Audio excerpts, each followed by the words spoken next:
Hi guys, welcome back to my channel. आज मैं एक मिनी शॉट एक्सप्लेन करने वाली हूँ जिसमें टॉप डे है, बट ये एक सुपर नेचुरल मिनी शॉट होने वाला है और लास्ट में मैं कुछ बात कहना चाहती हूँ। अगर टाइम है तो सुन लेना। So let's go to the start. Story के शुरू में हम मिस्टर और मिसेस जियोन एक कपल को देखते हैं जो बहुत ही ज़्यादा क्यूट था। तभी अचानक से उसकी बेडरूम की डोर ओपन हो जाता है और वहाँ पर एक क्यूट सा बेबी बॉय आ जाता है जिसकी बनी टीथ था और देखने में बहुत ही ज़्यादा क्यूट था और स्वीट भी। और वो दौड़ते हुए बोलते हैं, मम्मा आप लोग उठ गए हो, चले हम चलते हैं पिकनिक पे।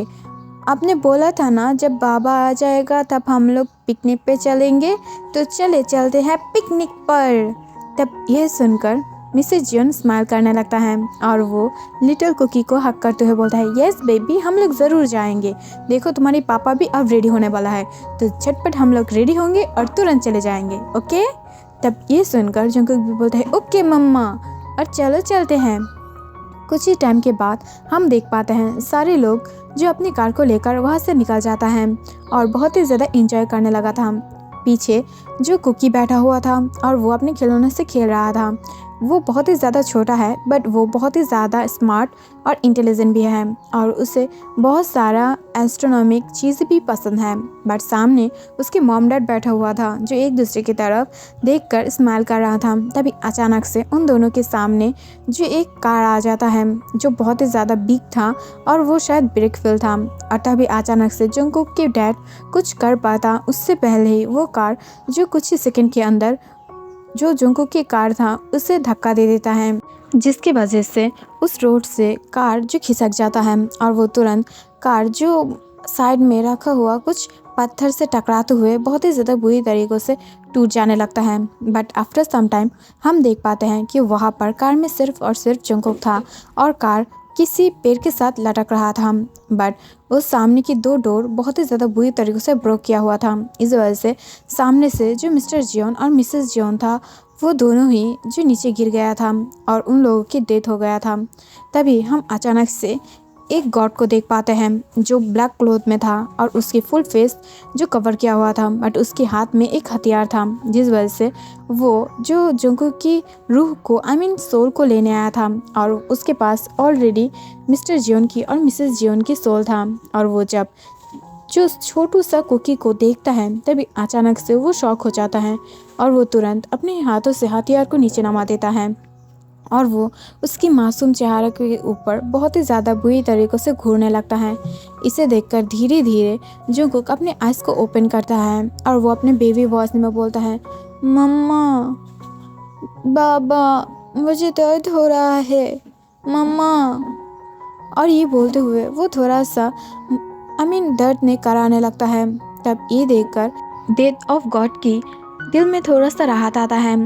उसके लिए थोड़ा सा सॉफ्ट फीलिंग होने लगता है। इस वजह से वो और जो जंकुक की रूह को कब्ज़ नहीं कर पाता है और वो बहुत ही ज़्यादा बुरी तरीक़ों से जो जंकुक की तरफ देखने लगता है और कुछ ही सेकंड के बाद वो जो उस बेबी को लेकर ऊपर रख देता है और वहाँ से तुरंत चला जाता है। और कुछ ही सेकंड के बाद वहाँ पर बहुत सारे लोग आ जाता है और वो लोग मिलकर जो जंकुक को हॉस्पिटल ले जाता है, जिस वजह से वो बहुत ही ज़्यादा बुरी तरीक़ों से डर गया था और वो तब तक सेंसलेस भी हो चुका था। दूसरी तरफ हम देख पाते हैं कि गॉड ऑफ डेथ उसकी मेंशन में जो किसी और यूनिवर्स पे था, वहाँ पर तायोंग जो डेथ ऑफ गॉड है वो चल के जा रहा था अपनी रूम की तरफ। कोई जो तायोंग को पीछे से बहुत ही ज़्यादा डार्क वॉइस में रोक देता है। वह सुन के ही तायोंग समझ पाता है ये सीनियर डेथ ऑफ गॉड है। इसे सुनकर वो थोड़ा सा शॉक था, but at the same time वो गॉड जो तायोंग की डैड भी था। तब वो पीछे की तरफ देखते हुए अपने सर को नीचे की तरफ रखता है। तब ये देखकर नामजून अपने कठोर वॉइस में बोलता है, तुम कोई ह्यूमन नहीं हो या तुम कोई सोल नहीं हो, तुम एक गॉड हो, डेथ ऑफ गॉड। और सब गॉड को अपनी अपनी वर्क जो ठीक से संभालना पड़ता है, नहीं तो इस नेचर का कोई और भी ढंग से लीला शुरू हो जाएगा। तो तुम इस वजह से अपने वर्क को कंटिन्यू करो और जाके उस बच्चे को ले आओ, नहीं तो ये बहुत ही ज़्यादा बुरी तरीक़ों से भरसम को खो देगा। बिकॉज वो ऐसे भी जो बेबी था इस वजह से वो हेवन में ही जाएगा। सो प्लीज़ उसे ले आओ। तब ये सुनकर तायंग नीचे की तरफ देखते हुए बोलता है, डैड मैं उसे नहीं कर पाऊंगी। अगर मैं करूंगी तो इससे मैं ही मेरी नज़रों में नीचे गिर जाऊंगी। तब ये सुनकर नामजून बोलता है, मैं तुम्हारे सीनियर गॉड हूँ और इस वजह से मुझे तुम्हारी हर एक हरकत के बारे में पता है। तुम ज़्यादा गिल्टी फील मत दिखाओ। मुझे पता है कि तुम उसे पसंद करने लगे हो, तुम ऑब्सेस हो गए हो उसे फर्स्ट टाइम देखे ही। और मुझे ये भी पता है कि तुम कितना ज़्यादा कठोर हो। तुम किसी भी इंसान के ऊपर थोड़ा सा भी मर्जी नहीं दिखाते हो और किसी की भी ऊपर कभी भी ऐसे मर्जी नहीं दिखाए।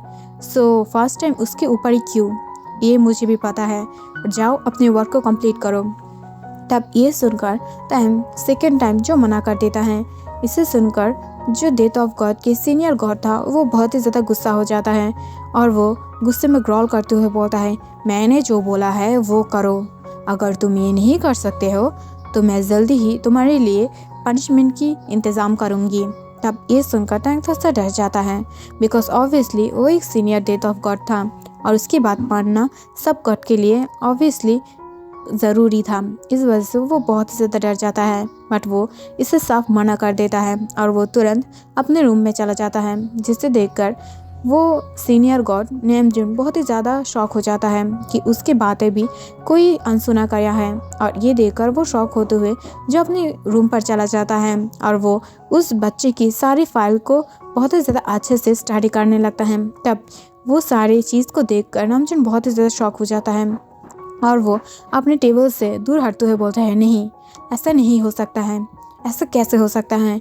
इस बच्चे की फ्यूचर टाइम के साथ कैसे जोड़ सकता है, ये कभी नहीं पॉसिबल है।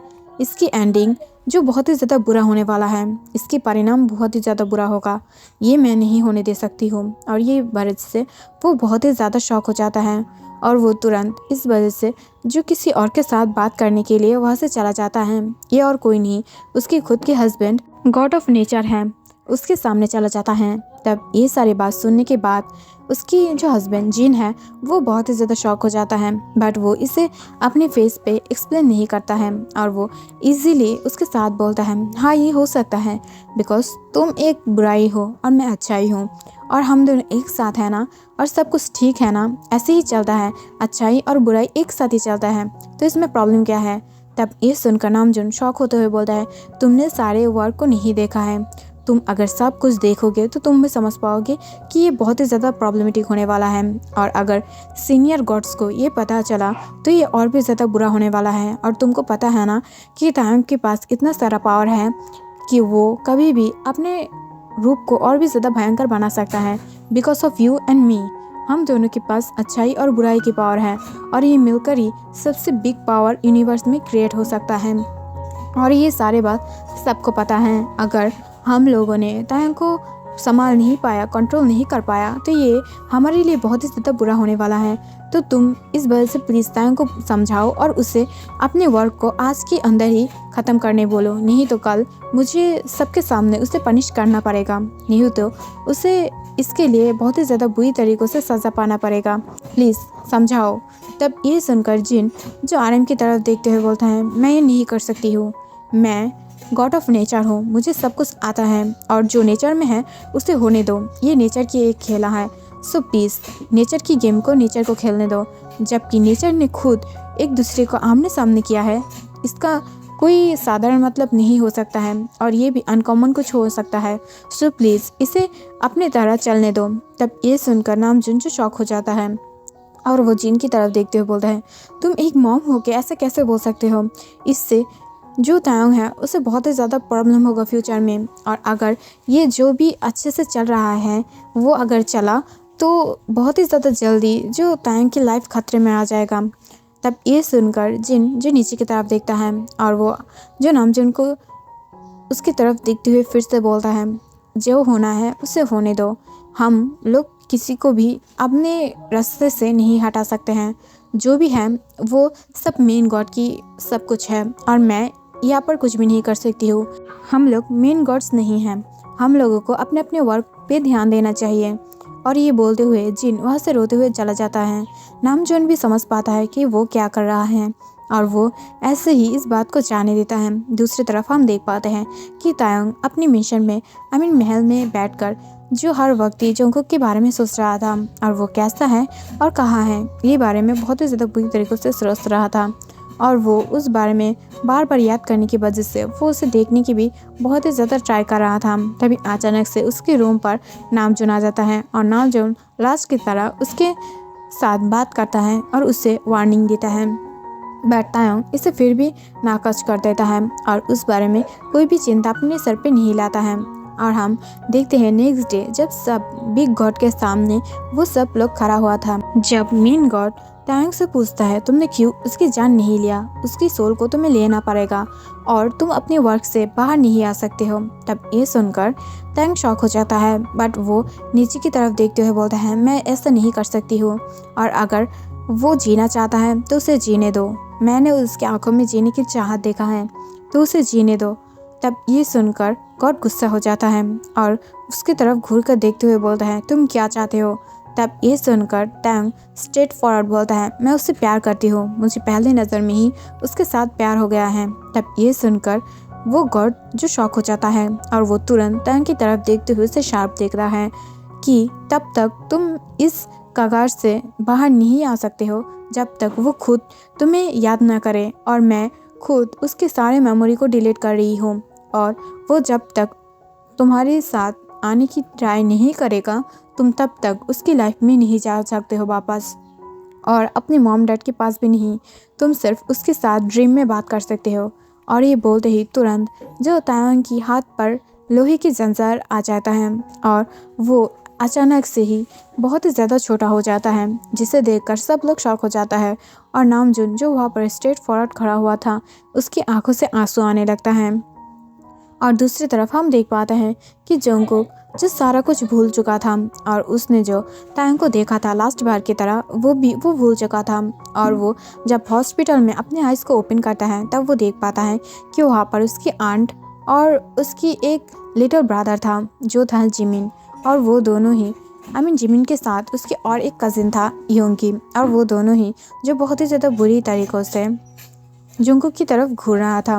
इसे देखकर जंगकुक शॉक हो जाता है और वो तुरंत बेड से उठते हुए बोलता है मम्मा दादा तुम कहाँ हो, मैं तुम लोगों को क्यों नहीं देख पा रही हूँ। और ये बोलते हुए वो बहुत ही ज़्यादा रोने लगता है। इसे देखकर उसकी जो अंकल है वो और उसकी आंट दोनों ही आके जो जंगकुक को हक कर लेता है और उसकी तरफ देखते हुए बोलता है घबराओ मत कुकी, अब से हम दोनों तुम्हारी मॉम और डैड हैं, सो तुम ऐसा नहीं कर सकते हो, सो प्लीज़ मत रो, इससे हम दोनों की हार्ट में बहुत ही ज़्यादा पेन होने लगता है और हम दोनों तुम्हें ऐसे रोते हुए नहीं देख सकते हैं, प्लीज़ मत रो। और ये बोलते हुए वो दोनों ही उसे हक कर लेता है और योंगी और जिमिन भी उसे हक कर लेता है और वो चारों ही मिलकर जो जंगकुक को अपने हाउस में ले जाता है जहाँ पर जंगकुक की फुल बॉडी में बहुत सारे काट के मार्क्स था और उसकी बॉडी में एक छोटा सा तीर भी था जिसे देखकर उसकी आंट शॉक हो जाता है। बट वो जानता था कि ये मार्क पहले से नहीं था, शायद एक्सीडेंट की डेज से ही था और किसी ने उसे सेव किया था, ये बात उसे भी पता है। बट सुपर नेचुरल कुछ जो उसके आंट बिलीव नहीं करता है, सो इस वजह से उसके सिर में ये सारे उसके ब्रेन में ये सारे बात नहीं आया था। और यहाँ पर सीन कट हो जाता है। हम देख पाते हैं 20 ईयर्स बाद जहाँ पर जंगकुक की ईयर्स अब 25 हो चुका है और वो वर्सिटी की लास्ट ईयर में था। बट अब तक वो जब सोया हुआ था तब वो बहुत ही ज़्यादा बुरा सपना देख रहा था जहाँ पर कोई डेथ ऑफ गॉड उसके सपने में आया था और उसे पुकार रहा था प्लीज़ जंगकुक मेरे पास आ जाओ, माय बेबी डॉल मेरे पास आ जाओ, मैं तुम्हें बहुत ही ज़्यादा बुरी तरीक़ों से मिस कर रही हूँ, आई मिस यू, प्लीज़ मेरे पास आ जाओ। और ये बोलते हुए वो सोल जो उसके आसपास घूमने लगता है और वो एक सोल जो ब्लैक स्मोक था जिसे देखकर हर रात ही जंगकुक डरने लगता है और वो बहुत ही ज़्यादा चीखते हुए अपनी नींद को ओपन करता है। अचानक से जंगकुक जो अपनी नींद से उठ जाता है, नहीं नहीं ऐसा नहीं हो सकता है, नहीं मैं कहाँ पर हूँ, मैंने ऐसा क्यों देखा कि मैं कहीं ब्लैक सा एक महल में हूँ और कोई जर्सी से बंधा हुआ कोई मुझे पुकार रहा है, ऐसे क्यों हुआ, ऐसा नहीं होना चाहिए था, ऐसा क्यों हुआ। और ये बोलते हुए वो घबराने लगता है। तभी अचानक से वहाँ पर जिमिन और योंगी आ जाता है और वो दोनों शॉकिंग आइज से जो जंगकुक की तरफ देखने लगता है और योंगी अपनी स्ट्रेट फॉरवर्ड वॉइस में बोलता है क्या हुआ है तुझे जंगकुक की, हर रात ही ऐसा करता है, तेरे लिए हम दोनों भी नहीं सो पाते हैं। व्हाटएवर। तब ये सुनकर जंगकुक जो योंगी की तरफ देखते हुए बोलता है, एक्सक्यूज़ मी, ये जिमिन की हाउस है और तुम यहाँ पर क्यों रहते हो? तुम अपने घर में जाओ ना, तुम अपने घर में क्यों नहीं जाते हो? तब ये सुनकर योंगी जो अपने आईब्रो रेस करते हुए जंगकुक की तरफ देखते हुए बोलता है, शट अप, मेरा जिमिन जहाँ पर रहेगा मैं भी वहाँ पर, ओके? सो ऐसा बात बिल्कुल भी मत करना, और मैं मेरे जिमिन को छोड़कर कहीं नहीं जाने वाली हूँ। तब ये सुनकर जंगकुक हंसते हुए बोलता है, जिमिन मेरी है, सिर्फ और सिर्फ मेरी, ओके? वो मेरी हस्बैंड बनेगा और किसी का भी नहीं। तब ये सुनकर जिमिन जो उन दोनों की तरफ देखकर अपने आइज को रोज करते हुए बोलता है, कभी नहीं, मैं तुम दोनों पागल की हस्बैंड कभी नहीं बनूंगी। सो गेट आउट और मेरी इस रूम से बाहर निकल। और तुम दोनों यहाँ पर क्या कर रही हो? तब ये सुनकर जंगकुक जो हपाते हुए बोलता है, एक्चुअली मैं डर गई थी, इस वजह से मैं रात में आके तुम्हारे घर पे सो गई थी, आई मीन रूम पर। तब ये सुनकर योंगी जो बहुत ही ज़्यादा जेलस होने लगता है, बट जिमिन उसे कंट्रोल कर लेता है। दूसरी तरफ हम देख पाते हैं कि तेयोंग जो जंजीर से बंधा हुआ था, बट वो जब जिमिन के साथ जंगकुक को इतनी आसानी से फ्लर्ट करते हुए देखता है, तब वो बहुत ही ज़्यादा गुस्सा हो जाता है और वो अपनी डार्क वॉइस में बोलता है, बेबी बॉय, सिर्फ नाइट होने की इंतज़ार करो, फिर मैं तुम्हें अपनी ड्रीम में आके इतने ज़्यादा बुरी तरीक़ों से पनिश करूँगी ना कि तुम कभी नहीं भूल पाओगे। और ये बोलते हुए वो बहुत ही ज़्यादा गुस्सा होने लगता है। So thank you for watching. और जिसने भी रिक्वेस्ट किया है, आई थिंक तुम्हें अच्छा लगा होगा, और मैंने कुछ ऐड किया है और कुछ चेंजेस भी किया है। और दूसरी बात, मैंने आइडिया मांगा था कि मुझे कुछ सजेस्ट करो, बट तुम लोग ऐसा कुछ सजेस्ट कर रही हो जहाँ पर कोई और चैनल पर ऐसा FF ऑन गोइंग है, फिर बाद में वो सारे ऑथर आके मुझे बोलेगा कि तुम लोग मुझे कॉपी कर रही हो, बिकॉज मैं अभी स्टोरी बनाने वाली हूँ और मैं ज़्यादातर स्टोरी ऐसा देखा हूँ जो ऑन गोइंग है, और तुम लोगों ने मुझे ऐसा ही स्टोरी जो सजेस्ट किया है। आई नो मैं टाइटल चेंज कर दूँगी, सब कुछ चेंज कर दूँगी, बट दूसरा ऑथर आके ये बोलेगा कि मेरी स्टोरी ऑन गोइंग है और तुमने सुनकर फिर से ये स्टोरी बनाया है, और मैं कोई और प्रॉब्लम क्रिएट करना नहीं चाहती हूँ किसी और के साथ। सो ऐसा कुछ स्टोरी मुझे सजेस्ट करो जो कोई और नहीं लिख रहा है, नहीं बोल रहा है, और मैं बोलूँ तो तुम लोगों को अच्छा लगेगा। और वैसे भी देखो, अगर कोई और ऐसा कुछ एक्सप्लेन कर रहा है फिर मैं भी करूँगी तो तुम लोग हम दोनों को जज करोगे, तो मैं नहीं चाहती हूँ। सो अगर कोई आइडिया है जो यूनिक है तो वो मुझे दे सकते हो, और जब मुझे अच्छा लगेगा तब मैं बना दूँगी, ओके? आई मीन जब ये स्टोरीज़ ख़त्म हो जाएगा, न्यू स्टोरीज शुरू करूँगी एज ए आइडिया, ओके? तो तब मैं ऑब्वियसली करूँगी। सो बाय बाय।